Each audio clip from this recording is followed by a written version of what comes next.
Stephon Gilmore now we go, as the lack of progress also going on for the current Patriots cornerback.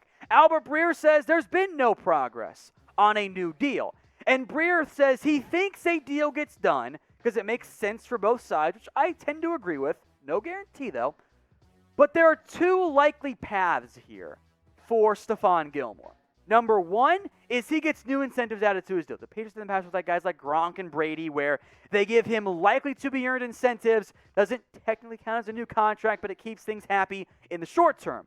Or Gilmore gets a Darius Slay style extension. Now, we've talked about Gilmore plenty here at Chat Sports. And I've said multiple times, I think Darius Slay is the perfect comparison for what Gilmore in theory should be getting on an extension.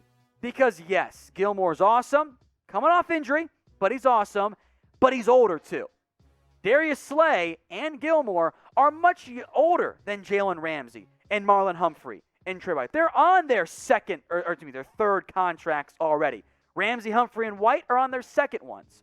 So I think that beating Darius Slay, let's just say $17 million flat per year over 3 or 4 years, maybe some backloaded money in there, actually makes a lot of sense, I would argue, for both sides, if the Patriots, of course, want to keep Stephon Gilmore. So what do you think? What is the percent chance that Gilmore plays for the Patriots this season? I think it's fairly high, but I want to hear from you guys. Get your votes in for me right now in the comments section. Now, there is one big potential red flag beyond just like the money involved, right? Gilmore was not as good last season. Now, he almost had nowhere to go but down after when teams showed him they had no success, and he picked up a bunch of passes, broke up a lot more. But Gilmore, coming off the quad injury, by the way, he suffered late last year, wasn't as good.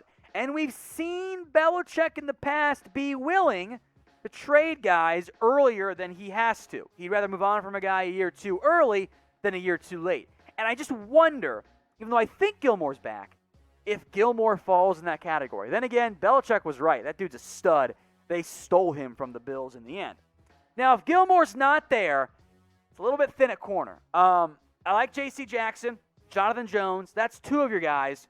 Is Jackson ready to be a number one? I'm not sure. Is Jalen Mills a good number two? I kind of don't think so. Joe Juwan Williams has not been a very good football player in his young NFL career, and I'm not sold yet on Miles Bryant, D. Virgin being much more than nickel options. So my guess, Gilmore's back with New England for at least one more year. Beyond that, though, I'm actually not so sure.